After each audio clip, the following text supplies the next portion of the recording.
Hi, everyone. I'm Ishai Knobel. I'm the co-founder and CEO of HelpAround, and we're excited to be here today. Thank you, ConnectiveRx, for bringing us here in the CBI. And we're excited to get started and talk today about how we see the world of virtual mobile copay programs. It's a big hot topic right now with all things that are happening out there in terms of people just being out and about, not in an office anymore. So let's get started. So we're going to talk about components of what virtual mobile copay card means. So a virtual mobile copay card, we're going to talk about the patient-centric view.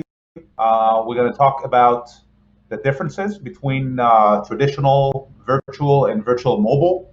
What is really the difference between these different programs? Um, Elements of virtual mobile copay card, and what the impact of virtual copay programs on patients getting on therapy, staying on therapy, and patients' access to other programs. That's going to be an important piece. And finally, some regulatory elements of virtual copay programs and how what are some of the best practices to navigate these regulatory elements. So, without further ado, let's get started. So mobile copay is growing, and we're seeing this uptick. And Chris showed this graph early today. There's this uptick in the mobile channel for copay cards. There are several reasons for that.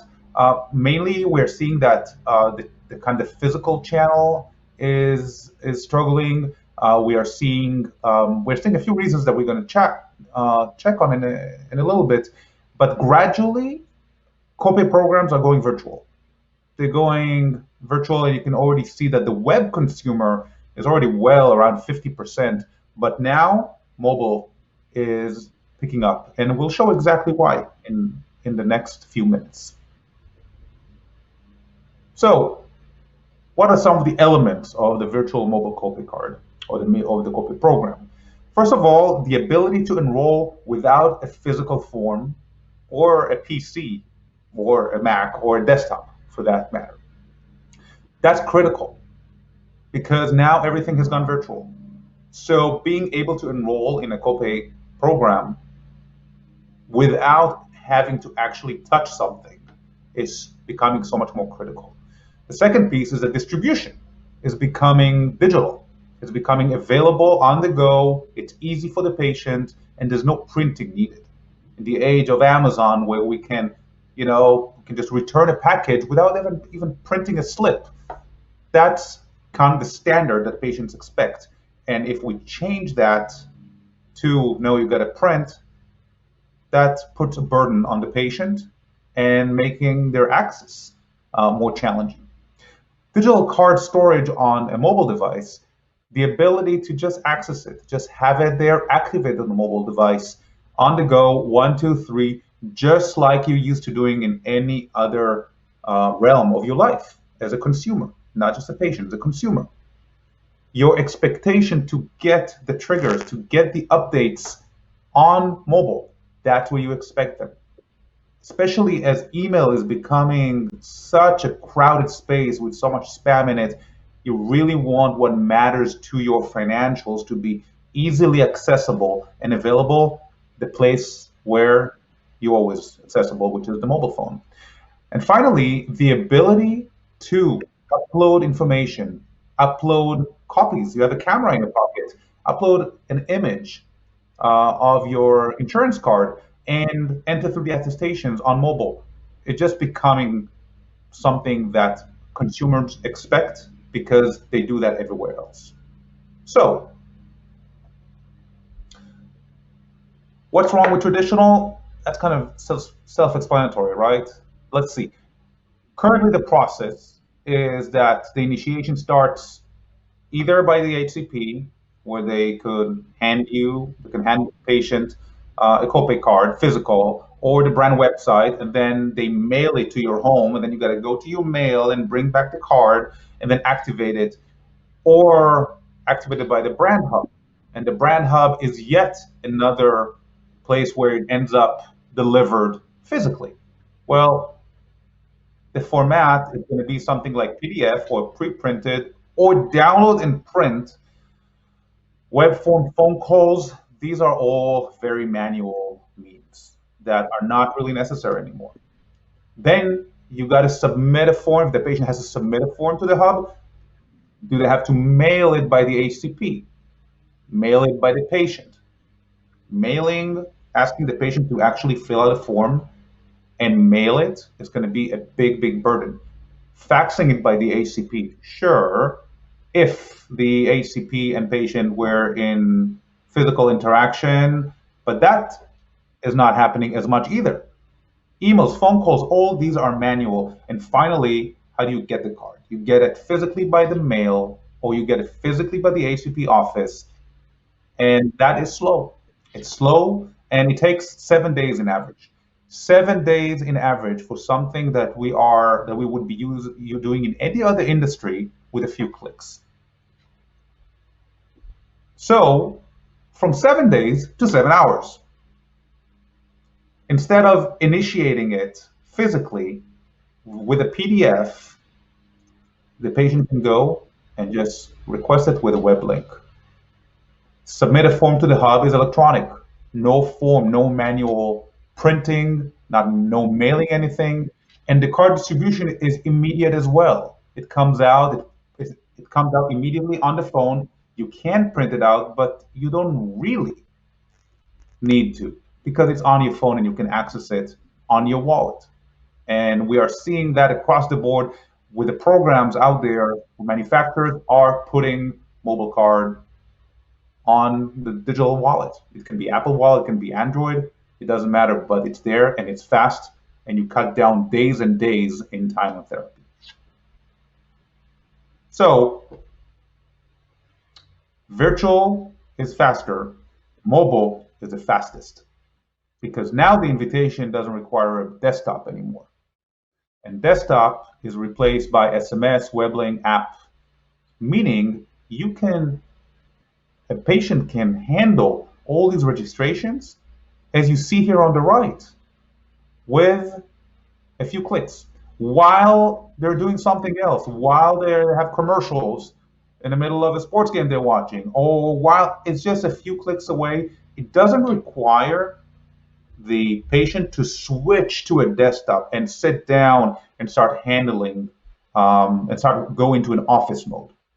Okay. Of course, form submission to the hub is also done electronically via mobile, and card distribution is immediate. You get it on your device. You don't need to print anything. And that's just the fastest way, and that's a 7 minutes approach. So from 7 days to 7 hours to 7 minutes. So let's look at the traditional versus the virtual mobile copay balance. How do you get your balance? Well, you can request your copay balance traditionally on the brand website. From the hub, you got to make a phone call. A lot of patients don't even know what that balance means. But it's almost always a phone call. And patients don't like phone calls, as we'll see in 1 second, as opposed to mobile, where you are able to just get notified. Here's your balance. Do I need to do anything? Click 1, 2, 3. Do I need to chat with someone about this? Click 1, 2, 3. This is how 7 days turn into 7 minutes. And the impact is, of course, improved time to therapy. So less affordability issues, less abandonment, and when you have e-prescribing or the patient gets just notified immediately on the phone, hey, you got prescribed a certain drug, you can activate and store the card right there.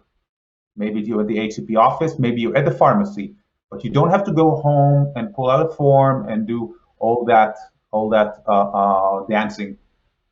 It accelerates the time to therapy and helps patients with clarity on what is happening at any point in their journey. And now to the really key piece. Copay does not exist in silo. Copay is one part of a larger program. And your teams, the pharma brand teams, are working hard to put together extensive programs that include PAP, include copay, include sometimes debit card. They include adherence programs. A lot of programs, a lot of money, a lot of effort that goes into these pieces. And guess what? A lot of them are suffering from underutilization. As you see here at the bottom, 81% of patients are not even aware of patient support programs. 81% are not aware of patient support programs. That is an unbelievable number. Well, it's not surprising since 60% of patients prefer digital options to a phone call, but most of the services are provided with a phone call. So, what do? Well, there is one thing that we are here to discuss, which is a virtual mobile copay card that you are going to be placing in patients' hands. So, if that copay card was able to do so much more to route the patient to other resources, well, you're going to drive that utilization up. See here on the right. On the right, you see a copay card that was just activated on mobile, and the patient can save it to wallet, or the patient can also just enroll in the patient support program or find out if they're eligible for free drugs. And this is how you create visibility by not sending the patient to different places for each program. You start with a copay card, and the copay card unlocks the PAP. It unlocks the adherence programs, chat support, hub support, pharmacy communication. You really use that as your main launchpad for the patient into the patient support program, and then the numbers go up substantially from 19% in this case. So again, if it's separate, you're going to get copay utilization that is probably pretty high, but you can combine that with hub enrollment, with attestations, with PSP enrollment, sometimes with REMS. A copay card can drive your patients to REMS and make sure that they are aware of what they have to do in order to get on that therapy. And they are incentivized to do that because the copay card means a discount. It's a financial offering, so the patients have a built-in incentive to use it. And if there's one thing I will take from our talk today I would recommend taking from this talk today is how big of an opportunity you have in driving copay utilization to other parts of your patient support program.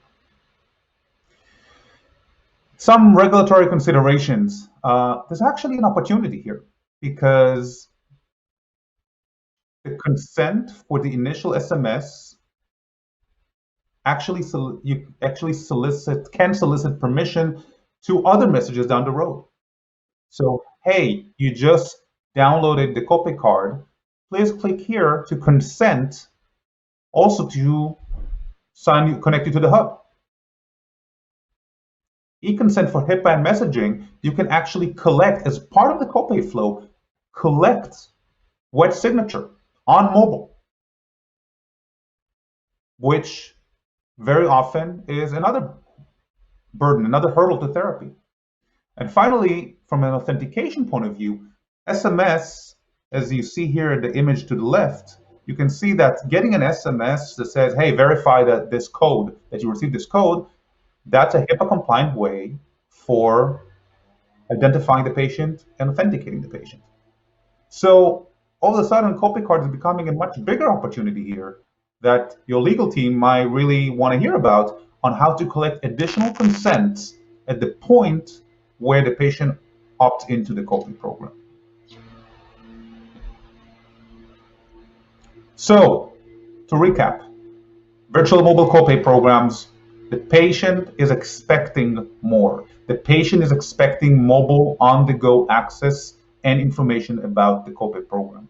That's what the patient is expecting.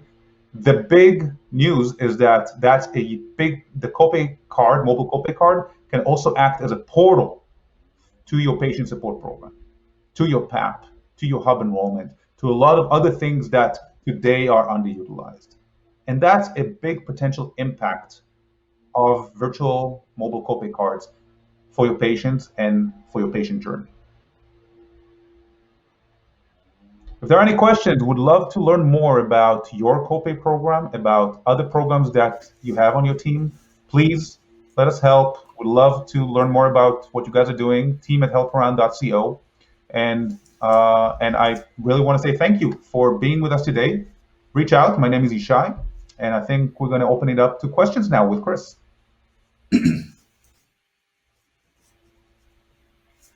Hi, everybody. Good to see everybody again virtually. Miss you all, by the way. It was great having our live conference series. So she'll try and make up for a little bit of that. But great content. Ishai, thank you for a great talk. Hope everybody's enjoying the morning. And we'll keep it moving. You know, I wrote down when you were going through your talk, the 81%. And then a question came in from someone regarding the 81%. And actually, hold on, I have it queued up exactly. With your 81% number, how do you suggest/deal with getting the information about the patient assistance, making them aware of it? We cannot cold call a patient with program information unless they opt in. So let's talk around the 81% of, from that question, and also maybe there's a background on that 81%, but let's talk about that. Yeah, so the big channel is the challenge is the opt-in, right? So you want to get the opt-in, the consent for the patient to be contacted by the NCP, for example, right?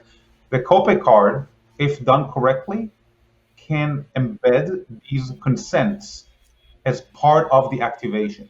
So as the patient comes in to get the copay card, now is the time to add a couple of other steps just as part of that process to make sure that you collect consent on everything else. And by the way, it's also an opportunity to get a few other things from the patient, like confirm their phone number and make sure that when somebody calls them, they will pick up.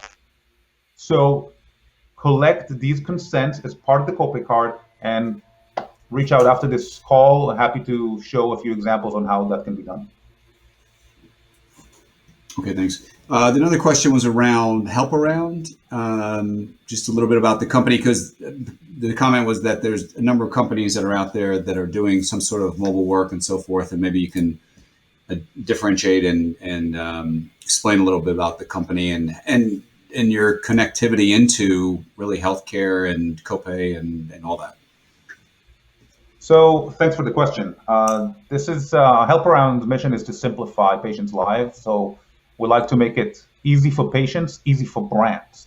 And this is by making connectivity to the specialty network our core piece. So mobile patient connectivity, getting the patient to access the different resources that they have and streamline it into one place is our key focus.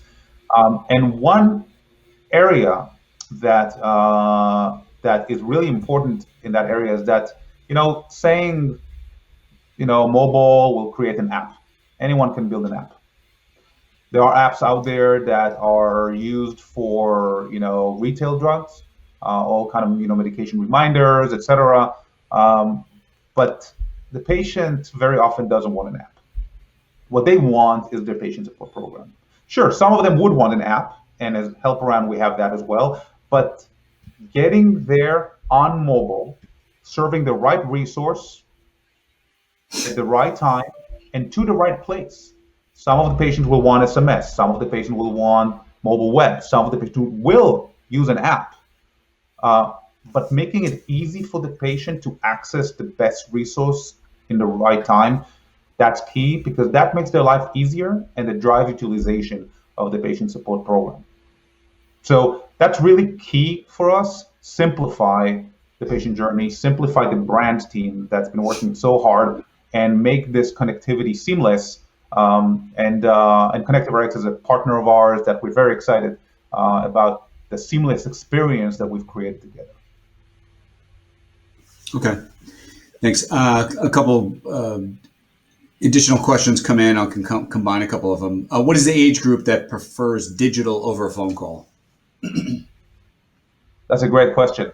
I would break it down less by age group and more by disease area. So if you are dealing with a rather a healthier population, that actually, let me step back for a second. The broad answer is that if you have a healthy younger population, they want digital, but they don't want an app. If you're dealing with older population that is on the healthy side, they will use an app. Actually, they have more patience. They have more patience compared to the younger, your mirror users who are in their 20s, 30s, and they have too many apps already. The older population would actually use an app and they would communicate with SMS. They're used to it. Of course, those that prefer the phone call are the people that potentially don't even have a smartphone. Very old and often very sick population. But the question you got to ask in that situation is not who the patient is, but who the caregiver is. Meaning, who is actually administering, who is actually doing the logistics of the copay card on behalf of that patient. And you got to tailor your support program around that because that's your audience. It's not necessarily going to be the patient. If you have an oncology patient in their late 70s, then the caregiver, probably the son or daughter, would be handling a lot of the logistics, copay card, etc., and they would use digital. So I would say offer digital. Don't give up on the phone calls. Use that as the backup channel. There's an opportunity for operational efficiency, but create a digital storefront for all caregivers and patients to go or opt in to the phone option. Do both. Don't replace. As a follow-on to that, the biggest misconception is that older Americans do not use mobile, but I think piece by piece, things that have been coming out, contradict that. Do you have any snapshot of that? Absolutely. So one of our programs deals with a rather old population, people in their 70s who undergo ongoing treatments, and moving from phone to digital showed 10x higher engagement with the case management team. So again, on phone only versus digital, 10x increase in the utilization of the case management program and services. Age is just a number. When I took my father-in-law around to many places to live, they repeated that over and over. Age is just a number. Okay, let's see. This is an interesting question. Maybe we can even tag team this. Is any of this impacted by copay accumulators as they have become more popular, by the payers? Digital, mobile meets, the reality that there are accumulator programs out there with the payers. I think so. What happens as a result of accumulator is that there's an increased burden on the patient to figure out different options, right? So now the affordability program doesn't have only copay, but it potentially also has debit or has something else. So the patient's like, wait a second, I'm confused. That increases the importance of streamlining and simplifying step by step on mobile what the patient has to do to optimize their savings. Is that fair, Chris? I think that's an excellent point because they are confused. There's changes, and if you're tying mobile into hub services and messaging the patient at key times, it's important. And if you're messaging them on a copay program and then a platform for payment, that's part of accumulator solutions is putting the money in the hands of the patient and potentially their phone. So there's I think you'd say there's probably some utility there for mobile. I would add also that there's actually an opportunity because there are multiple resources potentially in the hands of the patient, copay debit. There's actually an opportunity to consolidate everything on mobile for the patient. You got to know what you're doing because you got to be PCI compliant if you are putting a debit card on the phone. So by all means, happy to share with you the right way of doing it. Uh, but there's an opportunity to put it together, to put different means of affordability on mobile for the patient so they don't have to start chasing that and get a debit card in the mail and the copay card there and go there and activate it. No, it's all streamlined 1, 2, 3, 4. They know exactly what they have to do. Done. Okay. A couple of the questions came in. What kind of cost savings can be found by going digital? Question mark. Example: reduction in hub FTE needs. Yeah, so I think that's a great example. I think very often by making information available, manufacturers can expect increased efficiency, less phone calls into the hub, less FTEs, just increase efficiency, better patient experience, and this is why we always suggest start by introducing a digital layer, and then you will gradually see how it impacts the hub operations, and you can see it in action as you introduce more and more digital pieces.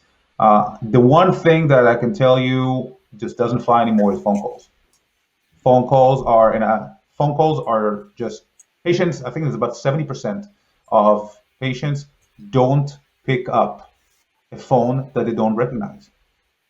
So if the hub or the pharmacy is going to call them or the NCP and they don't recognize the number, they're not going to pick up. And guess what? I don't pick up either when I see a phone that I don't recognize. So can you blame me? So that's the biggest no-no I can suggest. Phone calls require a digital layer, and there are ways to do it. There was a follow-up to that, which is, are you saying to inform the patient of a direct-to-patient options for copay to bypass the accumulator reported by the HCP? So there are ways to inform the patient of all the affordability options they have. And I don't know if we would be bypassing. I think it would be augmenting. I think it would be another way of giving the patient the option of accessing a resource that maybe the HCP forgot to mention. Maybe the HCP, not all the HCPs actually go and make sure that the patient knows all the options they have. So it's really about meeting the patient where they are. If the patient is looking for the easiest option, show them a menu. Do it like this, like this, like this. Which one do you pick? And they will find the best route for them. Okay. Next question is, what has the feedback from patients been? Question mark. Are they comfortable using their phone for health issues? Let's talk about that a little bit. Because, people are a little bit, especially early days, people might have been a little reluctant, but things probably have changed. To what degree, we don't know. And what is your view on that? Yeah, so I think I totally appreciate the question, by the way, because you can see, a lot of people who are not, not even using their phone for financial yet, right? They still mail in checks because they don't not comfortable putting their credit card on the phone, and you got to take that into account. You're going to have a huge part. You can't really generalize on patients. You're going to have a lot of patients who prefer digital, and you're going to have some patients who are not comfortable with that yet, probably the minority. But I think we showed the numbers earlier. It's about 65% of patients prefer digital. And you got to service both. It's not an option anymore not to offer both. And this is why this is kind of our message to you guys: don't sacrifice, don't kill any programs, any manual programs you have, but augment them with digital, augment them with mobile, because that'll going to drive a lot of efficiencies, and it's going to appeal to about 60% in general of patients. 65% will prefer digital option as it is. Okay. Okay. Well, we're actually out of time. There's a couple questions here, but I have the email of who sent it in, so I'll connect you, and we'll get those answers out. But Yishai, thank you very much for a good talk. Some insights. We kind of went deep on a subject that is, people are really looking at this very closely for 2021 planning. If they haven't done anything, they're looking at it for 2021. If they have done a little bit, they're looking for the next best thing. So there's a lot of interest out there as I see the questions coming in, kind of validates that as well. So thank you very much. Thanks for all the folks bringing in questions, and have a good rest of the afternoon. Now, folks in the audience, stand by for there's a robust Copay session coming in around Copay 101. But I think what you'll find in this session, it's not just 101. There are some nice deep dives on some intricate parts of affordability programs. So stay tuned.